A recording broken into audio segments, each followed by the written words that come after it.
ball Widening fields. the road on which side? On both sides?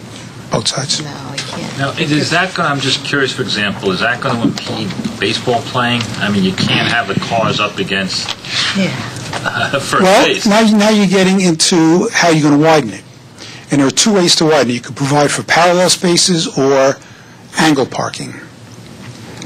If you do angle parking, you're going to have to widen it 20 feet on each side. If you do parallel parking, you widen it 8 feet on each side. Now, that choice is yours. Why not just open it up on one side? Yeah. We could do that, too. Oh, so it's not all or nothing. Yeah. Cars in the baseball. I mean, you could do it. It's not all or nothing, no. Right. I mean, if you want to just do it on one side, that'll be fine. I think we discussed this, and we felt that this isn't really a formal regulation-sized field. You know, but I mean, for children, nothing's regulation. It's reduced regulation for those guys. You want to keep it. You want to limit paving as much as possible. Exactly. Right. I totally agree. So it's more. It's not. That's what we would do initially.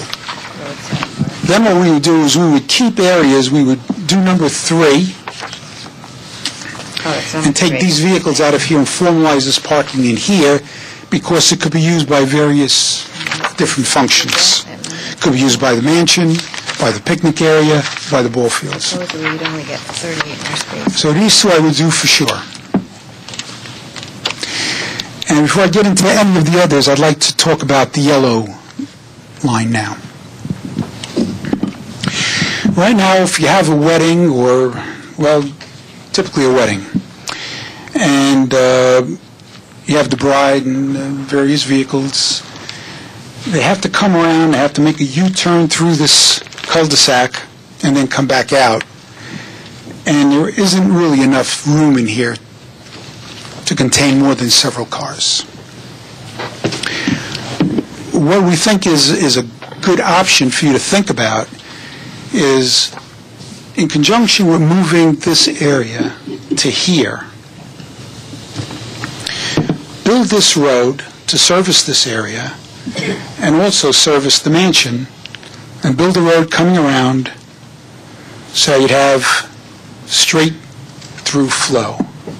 No. And make it wide enough to park cars on either side. No. And then we could eliminate this road, so you're just swapping one road for the other. I don't know if that's necessarily. I mean, it's an idea. It's an idea. It's a concept. It's, Eliminate the other roads, though. this will give you the parking out of the way. It's off to the side. You don't see it down here. You know, that's You eliminate. the concept. The concept is, from a aesthetic standpoint, putting all of the green together in the center of the park, unobstructed, putting a larger parcel of land together, and taking a roadway off to the side is a good idea. I mean, conceptually it makes sense. I understand where you're coming from. I have a question. If we don't add the second road and we move our vehicles down there, do we have a way for them to get into that area now? Well, you'd have to build a small road. Okay. Yeah. And with these projects, how many trees are we talking about? Are any trees going to be affected? Are we going to have to I don't move think trees? so. I don't think so. No trees no. would have to be moved. Well, I think I don't think so. The, There may be- the borders of the parking lot, the parameters of a parking lot, to be whatever we want them to be. Right. You know, they don't have to be. Well, if you're talking about widening the road going down, we have trees on both sides of the road going down. Yeah. Until you actually get into the design and see how you could avoid trees, it's difficult for me to just guess at it. But I would say, basically, through here, there aren't any trees in here. And when you get in here, we may be on the south side of these trees and may be on the north side of that tree. This tree here, I'm not sure about. All right. So I guess this would be something that we have to look through and discuss amongst the board and Yes. decide what There are a we lot do. of options possible. Right, well, actually, I think absolutely, it sounds like there's lots of options, and I don't think it's going to be difficult to, I'm not, I think we have to I don't feel digest confident, this. yeah, exactly. I see some hands raised, please, people from the public. Hi. Could you go up to just, please, I guess you need the mic too, Laura. Hi, Phil. I'm Laura Klein with the Friends of Crawford Park. We're a nonprofit group that helps, beautify the park and preserve it. One thing we're really pushing for is to try, see this area right here?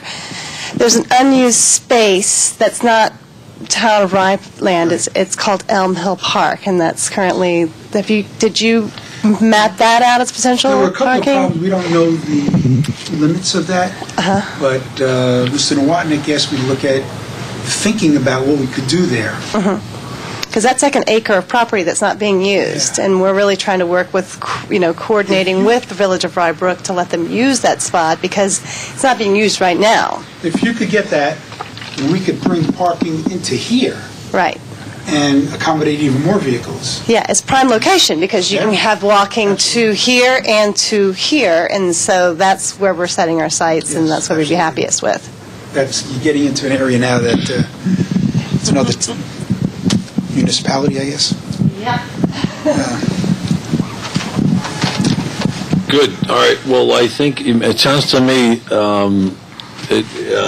what we probably need to do is Go through this. agree a committee, or I was going to invite the Friends of Crawford Park to participate.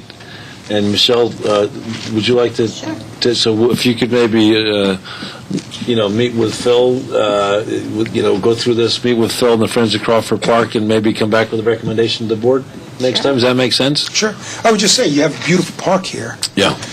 You want to get full use out of it without Absolutely. going, overloading it and going crazy with Sure. accommodating Yeah. the wrong way. Yeah, absolutely. Well, I think I think that sounds like a good solution. If Sure. Councilwoman Mendocino, you're prepared to do that, and the friends and Phil, that's what I really. First of all, thank you so much for coming tonight. I apologize for the delays, Phil. And then last Friday, also, you were very kind to come to Rytown Park and help us out, which was very, very good as well. Very, very helpful. So I really thank you for all your Certainly. hard work on behalf of our community. Thank you. Thank you. Good. So, Thank you. Councilwoman Messina, you'll coordinate with. Yep. Great. Estimate of what that road would cost. Mr. Supervisor, I'd like to make a motion that we revert back to the agenda. I hit a second on that one. Bishop, you close those windows, are getting a little cold now, I think. All right. Thanks again for your hard work, Phil. That was great. Thank you.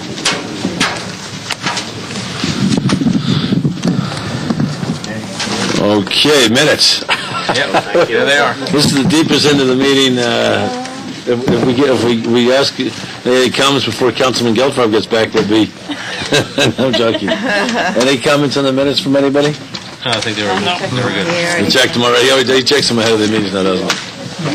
Wonderful. I'd like to make a motion that we accept the minutes as submitted. Second. Second. Gelfarb? Aye. Mendocino? Phil. Norris? Yes. Yes. Okay, Hope, would you read the reports, please? Yes, deposit to the supervisor from the town clerk's office for the month of March, $1,471.42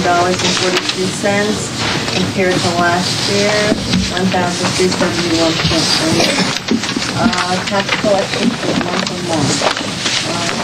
Deposit to the supervisor of the town of Rye, $850,005.01. Deposit to the village clerk treasurer, $83,341. Oh, could you move closer to the mic?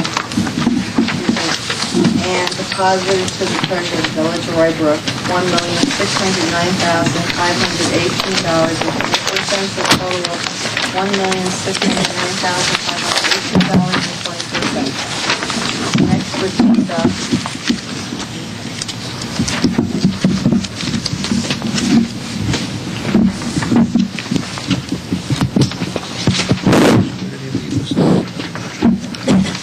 Do you want to borrow this one? Try and figure this out. Oh, wait, I'm finished. Yeah. Mr. Nowotny. Thank you. We don't